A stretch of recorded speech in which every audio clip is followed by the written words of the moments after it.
오늘도 교회학교 본질 이야기를 좀 해보도록 하겠습니다. 선생님, 교사 왜 하시나요?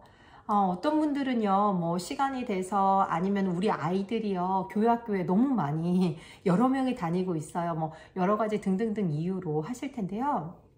사실 교사는요, 우리 선생님들께서 받은 은혜가 감사해서 하나님께 봉사로 드리는 거잖아요. 왜냐하면 다른 모든 교회에서 하는 봉사들도 마찬가지지만 특히 교회학교 교사로 섬긴다는 것은 다음 세대, 즉 하나님의 나라의 일꾼들을 세워내는 일입니다. 그래서 감사의 마음으로 이 교사님을 하고 계신다고 믿어요. 그런데 우리가 이 교사를 하다 보면은요, 때로는요, 정형화된 거, 또 겉에 보이는 것들의 본질을 잊고 좀 잘못된 방향으로 나아갈 때가 있습니다. 오늘은요, 그 부분 조금 점검하면서 어떻게 하면 우리 선생님들 이왕 교사하기로 하셨는데 이 교사 생활을 더욱더 의미 있고 감사하게 하실 수 있는지 한번 점검해 보도록 하겠습니다. 자, 첫 번째는요, 교사를 할 때 어떤 마음이신지 모르겠지만 기억하셔야 될 게 있어요. 교회 학교에서 가장 큰 수혜자는 바로 우리 선생님들이십니다. 좀 이상하죠? 우리가 보통 학생들을 가르치기 위해서 준비하고 무엇인가 열심히 노력하고 하잖아요. 근데요, 수혜자는요, 선생님들이세요. 가나의 혼인잔치에 보면 예수님께서 첫 번째 기적을 베푸십니다. 잘 알고 계시는 물이 변해서 포도주가 되는 기적이죠. 근데 그때 이 기적이 어떻게 일어났는지 기억하시나요? 맞습니다. 바로 하인들이 손과 발을 닦는 물 항아리 6개에 물을 가득 채우면서 기적이 일어납니다. 기적을 베푸신 분은 예수님이신데요. 정확하게 이 기적이 일어날 수 있도록 순종한 건 바로 하인들이에요. 말씀 마지막 쪽에 보면은요, 이 포도주가 어디서 왔는지 연회장은 알지 못하나 예수님의 제자들과 하인들은 알았더라 라고 이야기하고 있습니다. 저는 늘 이 부분에서요, 전 제자까지도 못 갈 것 같아요. 그래서 하나님, 저는 하인이 좀 되게 해주세요. 이런 기도를 하곤 하는데요. 선생님, 우리는 하인과 같이요, 어떤 일이 일어나는지는 잘 몰라요. 어떻게 해야 되는지도 잘 몰라요. 하지만 말씀으로 예수님께서 말씀하신 것들을 순종하며 나아가면요, 그곳에서 하나님께서 인도하시는 그 풍성한 것들로 말미암아 어머, 나는 그게 이런 역할로 통로로 쓰일지도 몰랐는데 하나님이 날 사용해 주셨네 하면서 보게 되는 놀라운 일들이, 기적 같은 일들이 매일매일 일어나게 될 거예요. 제가 교회학교 교사부터 시작해서 사역까지 해서 지금 거의 20년 이상을 교회학교와 연결돼서 이렇게 섬기고 있는데요. 지금 생각해도요, 그때 나는 그냥 내가 해야 되는 일 하고 있었는데 그 일을 통해서 어떻게 그 아이가 변화됐지? 그 가정이 변화됐지? 어떻게 그런 놀라운 일이 있었지? 아직도 이해가 안 되는 일들이 너무너무 많습니다. 왜냐면 제가 한 게 아니라 저한테 물 항아리에 물 좀 채울래 했을 때 네 하고 채웠더니 하나님께서 그걸 다 해주시는 거예요. 갑자기 떠다 주라고 해서 떠다만 줬거든요. 그랬더니 최상급의 포도주라고 하시는 거예요. 믿기지가 않지만 이런 일들이 교회 학교에서 일어나고 있습니다. 그래서 우리 선생님들이 교회 학교의 최고의 수혜자인 거 잊지 마시고, 선생님 물 항아리에 물, 허리도 아프고 팔도 아프고 어깨도 쓰시는 거 알지만요, 열심히 퍼다 나르시는 우리 교사님들 됐으면 좋겠습니다. 두 번째로는요, 우리가 진짜 중요한 게 뭔지를 좀 잘 기억을 해야 돼요. 진짜 중요한 건 뭐냐면은요, 예를 들어서 오늘 성경 공부 시간에, 오늘 어떤 행사 동안에 해야 될 일들이 있죠. 근데 여기에만 매몰되지 않으셨으면 좋겠습니다. 선생님, 교회 학교는 왜 있나요? 우리 아이들이 예배 드리러 왔죠. 왜 예배를 드려야 되나요? 하나님께서 우리의 아버지시기 때문이죠. 그러면 이 교육은 실제 언제 효과가 있어야 될까요?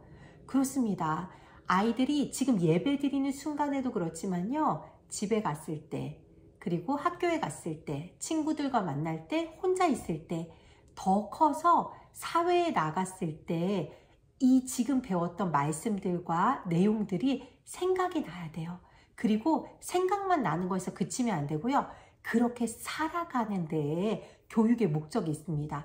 그렇기 때문에 선생님, 오늘 해야 되는 거 있죠. 자, 줄 똑바로 써서 게임하는 거, 또 크래프트 하는 거, 성경 공부에 답 제대로 쓰는 거 다 좋습니다. 하지만 너무 그거에만 매몰되면서 아이들과 학생들의 마음에 진짜 예수님의 보혈이 들어가고 있는지, 얘가 오늘 진짜 예수님을 만났는지 놓치시면 안 돼요. 그래서 그 눈을 키우시는 우리 선생님들 됐으면 좋겠습니다. 선생님들께서 봐주시는 것만큼, 믿어주시는 것만큼 아이들은 성장합니다. 왜냐하면 선생님들이 보이는 만큼 기도하실 거잖아요. 그래서 우리 아이들 볼 때 지금 눈에 보이는 것들도 중요하지만 이것보다 더 깊은 안쪽에 있는 진짜 중요한 것들 잘 봐주시면 좋겠어요. 그리고 마지막으로는요, 선생님, 두 번째와 연결되는 부분인데요.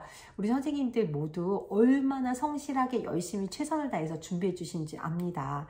그런데요, 내가 준비한 게 다 되지 않더라도 좀 어느 정도 좀 여유를 두셨으면 좋겠어요. 그래서 부탁드리는 거는요, 선생님, 정말 순서에 맞게 딱딱딱 하는 것도 중요하지만요, 약간 느슨해서요, 조금 여유가 있는 것도 필요합니다. 그래서 정확하게 하시는 것보다는요, 아이들이 편하게 할 수 있도록 좀 도와주시면 좋겠고요. 그래서 좀 선생님들이 재미도 좀 있었으면 좋겠어요. 우리가 여유가 없으면 웃을 일이 없잖아요. 그래서 여유롭게 아이들 보면서, 학생들 보면서 한번 툭 지나가면서 웃고, 또 어색해서 한번 웃고, 재밌어서 웃고, 여유 있게 우리 학생들과 함께 그 관계를 좀 잘 쌓으면서 있으면 좋겠고요. 선생님, 우리가 만찬을 먹는 것도 중요합니다. 하지만 때로는 라면 먹어도 돼요. 피자 한번 시켜 먹어도 돼요. 밥을 먹고 우리가 배가 채워져서 힘을 얻어 살아가는 게 중요하지, 날마다 구첩반상으로 먹을 필요는 없어요. 근데 너무너무 이렇게 잘 규격에 짜여진 대로, 자, 오늘도 또 반찬하자 하다 보면요, 사실 저도 그럴 때 있는데 주방에서 막 일을 많이 해서 아이들 줘야지 그 마음은 좋지만, 너무 그러다 보면 마치 마르다가 예수님의 이야기를 잘 듣고 경청하지 못했던 것처럼, 우리가 아이들이 진짜 무엇이 필요한지, 학생들이 지금 어떤 상태인지를 놓칠 수가 있어요. 왜냐면 너무 우리가 해야 될 일이 많고 바빠서요. 그래서 우리 선생님들 대부분 다 아주 훌륭하게 잘하시거든요. 그렇기 때문에 한 번씩은 라면 먹어도 됩니다. 건강에 문제 없어요. 그래서 조금 더 여유롭게 여유를 가지고 우리 학생들과 함께, 아이들과 함께 예배 드리면서 나아갔으면 좋겠습니다. 저는요, 우리가 믿는 예수님이 너무 감사하고 좋아요. 왜냐하면 예수님은 그냥 성경 속의 이야기로 존재하시는 분이 아니라 매일매일 우리 삶에서 함께 해주시기 때문에 너무 좋거든요. 우리 선생님들이 그 자리에 계셔야 되는 이유는 우리 학생들이 예수님과 함께 동행하는 법을 배우기 위해서입니다. 그래서 실족할 때, 넘어질 때, 아플 때, 기쁠 때, 감사할 때, 좋은 일 있을 때, 나쁜 일이 있을 때, 모든 순간에 어떻게 하면 우리가 이 과정 가운데 최선을 다해서 우리의 시선을 주님께 고정할 수 있을지, 우리 교사님들께서 그 부분 중점적으로 해 나가시면 좋겠습니다. 우리 선생님들과 점검해 봐야 할 3가지 포인트 짚어봤는데요. 첫 번째, 우리 교회 학교의 최대 수혜자는 바로 우리들입니다. 교사님들이라는 거 기억해 주시고요. 두 번째, 가장 중요한 것이 무엇인지 기억하셔야 돼요. 바로 학생들의 영적 상태입니다. 그것들 놓치지 않으셨으면 좋겠고요. 그리고 세 번째는요, 여유를 가지셨으면 좋겠어요. 너무 열심히 섬겨주신 우리 선생님들께 매주 감사의 마음 전하면서 제가 기도하는 자리에서 선생님들 위해서 더욱더 열심히 기도하도록 하겠습니다. 그 기도 듣고 응답해 주셔서 우리 교사님들 마음 가운데, 또 섬기시는 교회 학교와 맡으신 학생들에게 풍성한 은혜 주실 하나님을 기대합니다. 그럼 우리 다음 주 수요일 교사회의 때 만나요. 모두 샬롬 하세요.